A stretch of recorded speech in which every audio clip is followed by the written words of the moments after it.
नमस्कार मित्रों, engineers education channel में आप सभी का स्वागत है। तो दोस्तों, आज हम कक्षा 6 का पाठ एक दयालु शिकारी पढ़ेंगे। तो बाल दोस्तों, ये एक चित्रपाठ है। तो इस चित्रपाठ में हिरण का शिकार करने के लिए एक शिकारी जंगल में गया। हिरनी ने एक छोटे शावक को जन्म दिया है। जो हिरनी का बच्चा होता है उसे शावक बोलते हैं हिंदी में। तो उसी समय वह शिकारी की गोली का निशान बन जाती है। शिकारी हिरनी के पास आता है, देखता है कि गोली टांग में लगी थी। वह पछताता है।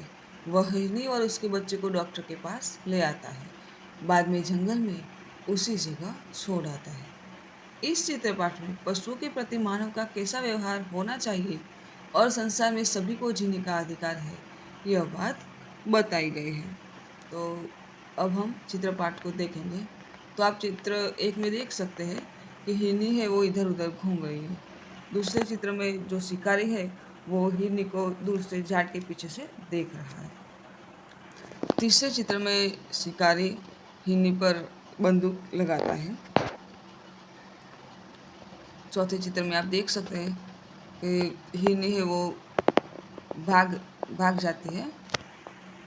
पांचवें चित्र में वो भाग तो जाती है पर गोली उसके पीछे लग जाती है और उसके बाजू में उसका बच्चा बैठा हुआ है, वह दिख रहा है।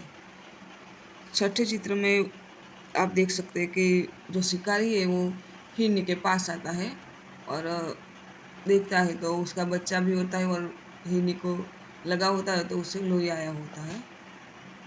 शिकारी को दया आती है और वो हिरनी को उठाकर सातवें चित्र में आप देख सकते हैं कि वो अस्पताल ले जाता है और उसके जो निशान लगाए वहाँ पाटा लगवाता है।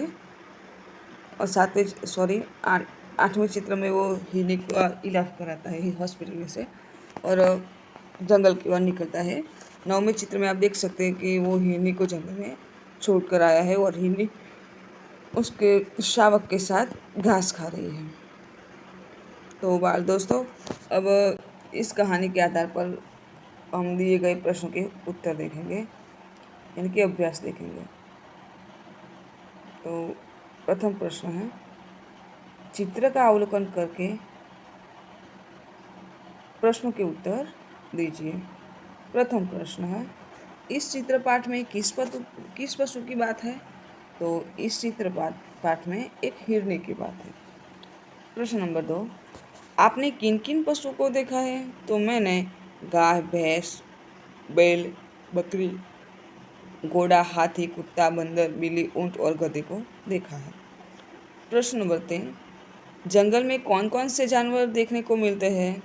तो जंगल में शेर, बाघ, हाथी, हिरन, भालू, लोमड़ी, सियार, खरगोश, बंदर आदि जानवर देखने को मिलते हैं। प्रश्न नंबर 4, चित्रपाठ के आधार पर शब्दों की सूची बनाएं। तो चित्रपाठ के आधार पर हम शब्दों की सूची बनाएंगे। इसमें उदाहरण के तौर पर 2 शब्द दिए गए हैं, शिकारी व दयालु। दूसरे हम बनाएंगे हिरन, जंगल, बंदूक, निशाना, गोली, टांग, शावक, आंसू, पशु, अस्पताल। प्रश्न नंबर 5 देखेंगे, चित्रपाठ के आधार पर चुने गए शब्दों को लेकर वाक्य बनाएं। तो हमने जो शब्द चुने थे उस पर एक वाक्य बनाएंगे। तो उदाहरण शिकारी का तो वाक्य बनाया है कि एक दयालु शिकारी था। इसी तरह हम दयालु का बनाएंगे कि अदिति दयालु लड़की है। तीसरा बनाएंगे हिरनी, तो जंगल में हिरनी दौड़ रही है।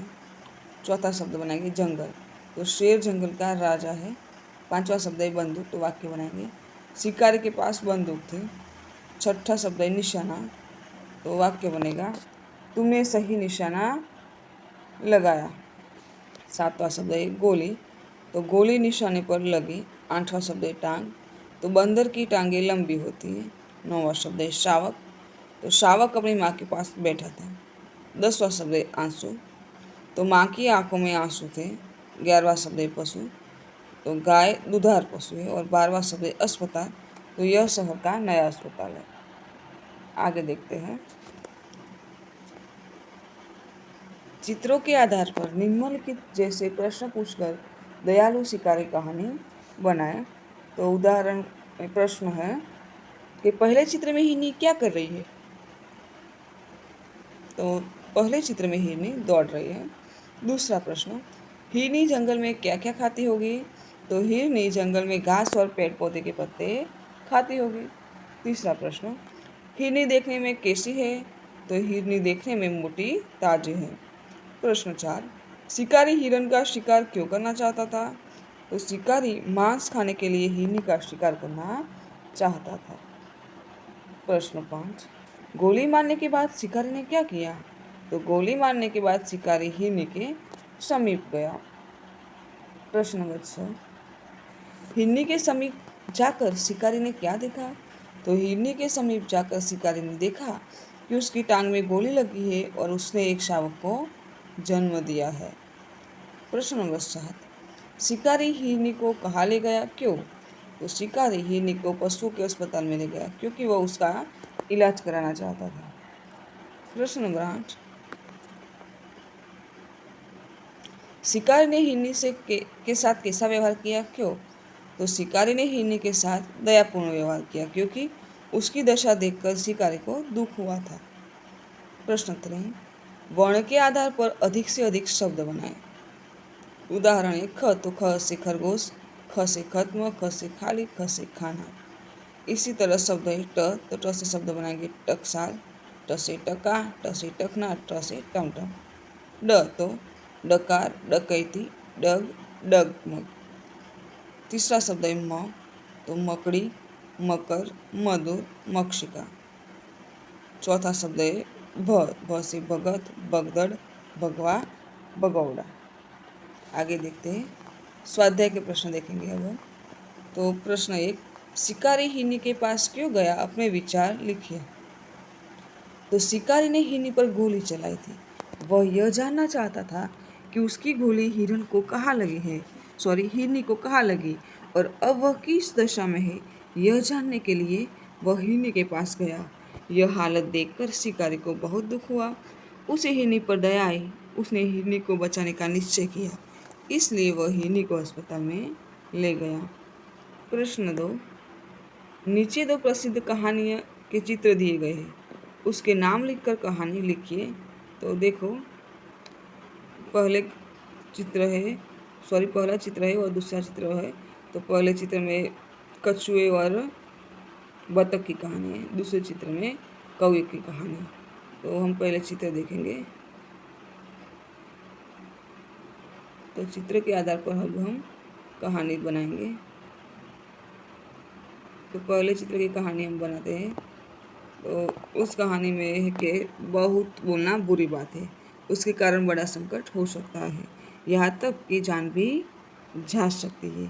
यह कहानी हम बातूनी न बनने की सीख देती है। तो अब हम वार्ता शुरू करते हैं। एक तालाब था, उसमें एक कछुआ रहता था। वह बहुत बातूनी था, बातूनी यानी कि बहुत बोल बोल कर रहता। वही दो हंस भी रहते थे, वे उसके अच्छे मित्र बन गए थे।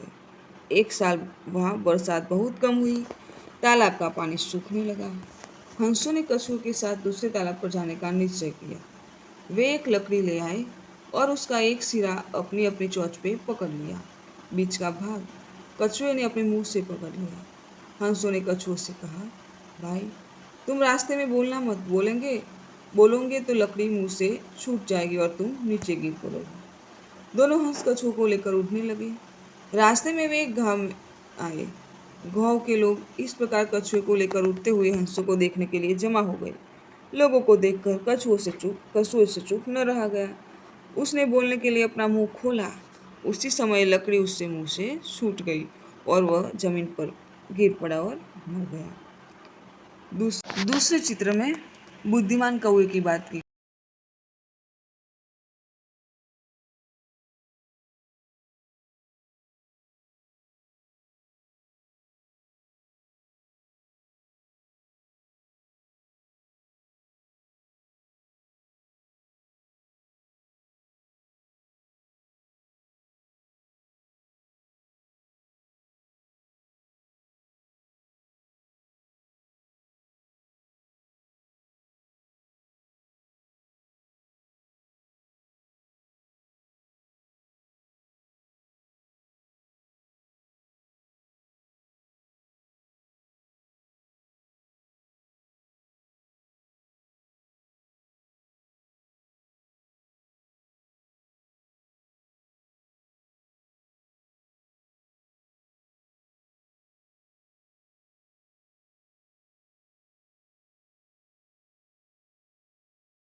थे।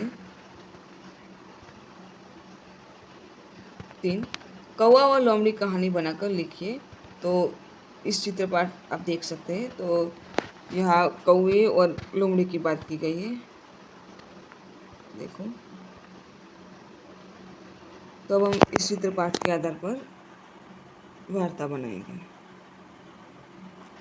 तो इस चित्रपाठ में एक चालाक लोमड़ी एक कौवे की बढ़ाई करके उसे मूर्ख बनाकर उससे रोटी हड़प लेना चाहती थी। लेकिन कौवा होशियारी से काम लेता है और लोमड़ी को अपना अपना समूह बनाकर खाली हाथ घर चले जाना पड़ता है। तो एक बार एक कौवे को एक रोटी मिली थी। वह रोटी लेकर उड़ता हुआ एक पेड़ की डाल पर जा बैठा। इतने में लोमड़ी पेड़ के नीचे आई। उसकी नज़र कौवे की रोटी पर पड़ी। उसके मुंह में पानी आ गया। उसने सोचा, कौवे को मूर्ख बनाकर मैं उससे रोटी ले लूँ। लोमड़ी ने कौवे से कहा, कौवा भैया, कोई गाना सुनाइए ना। आपका गाना मुझे बहुत मीठा लगता है। कौवा लोमड़ी की चालाकी समझ गया।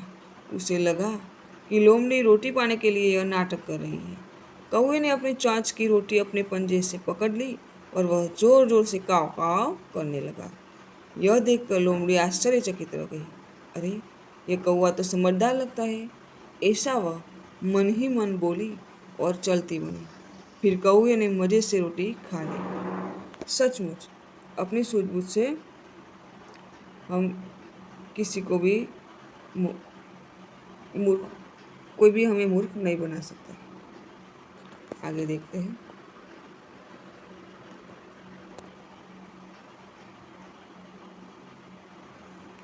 प्रश्न 4।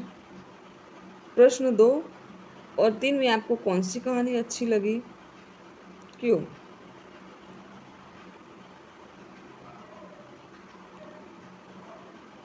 तो प्रश्न 2 और 3 में 3 कहानियाँ दी गई है। बुद्धिमान कौवा, बातूनी कछुआ और कौवा और लोमड़ी। तीनों कहानियाँ रोचक है, फिर भी मुझे कौवा और लोमड़ी की कहानी अच्छी लगी। पहली दोनों कहानियाँ बहुत पुरानी हो गई है, जबकि कौवा और लोमड़ी कहानी में नवीनता और आधुनिक बोध है। यह कहानी हमें मूर्ख बनाकर अपना मतलब सिद्ध करने वालों से सावधान करती है। कौवे की चालाकी हमें बहुत कीमती सीख दे जाती है, इसलिए यह कहानी मुझे अच्छी लगी। प्रश्न 5। नीचे दिए गए शब्दों के विरोधी शब्द घेरे में से ढूंढकर वाक्य प्रयोग कीजिए। तो शब्द है दयालु, बहुत, स्वस्थ, खुश, जन्म और बुराई। तो घेरे में दयालु का विरोधी है निर्दयी, बराबर। तो उसका वाक्य में प्रयोग किया है कि दयालु मनोज ने आहत चिड़ियों को बचाया। दूसरा वाक्य बनाया गया है कि शिकारी निर्दयी होते हैं। इसी तरह हम दूसरा शब्द देखेंगे बहुत। बहुत तो उसका विरोधी शब्द है थोड़ा। वाक्य प्रयोग करेंगे, तुम बहुत थक गए हो, थोड़ा अब आराम कर लो। थोड़ा शब्द से वाक्य बनाएंगे, अब थोड़ा आराम कर लो। तीसरा शब्द है स्वस्थ। स्वस्थ तो अस्वस्थ। वाक्य प्रयोग करेंगे, आज मैं स्वस्थ हूँ। अस्वस्थ का वाक्य प्रयोग करेंगे, कल मैं अस्वस्थ था।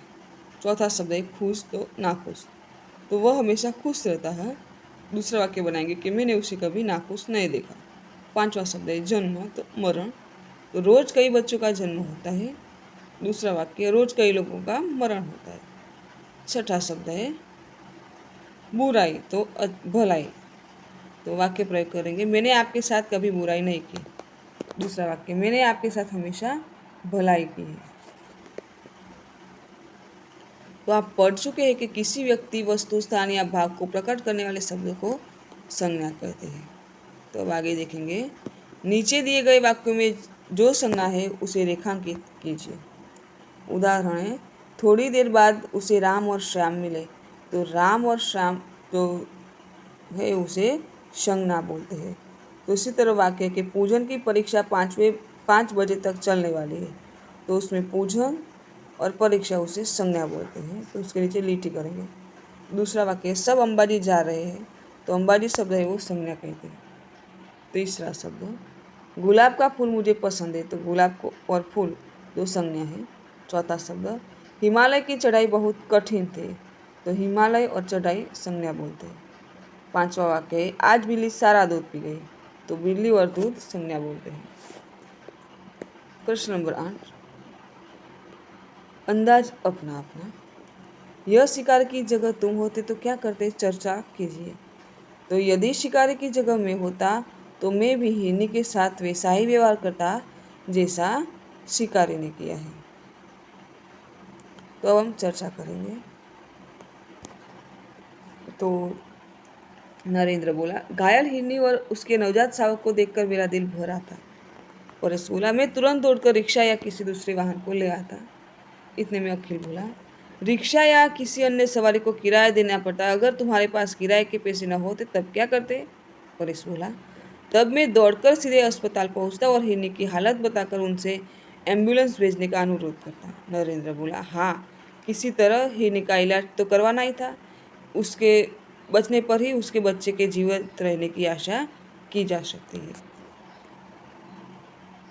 तो बाल दोस्तों, यदि आपको मेरा ये वीडियो अच्छा लगा हो तो वीडियो को लाइक कीजिएगा, शेयर कीजिएगा, और यदि आप मेरे चैनल में नए हैं और मेरे चैनल को सब्सक्राइब नहीं किया है तो मेरे चैनल को सब्सक्राइब कीजिए और देखते रहिए इंजीनियर्स एजुकेशन चैनल के नए वीडियो। मेरे वीडियो देखने के लिए आप सभी का धन्यवाद।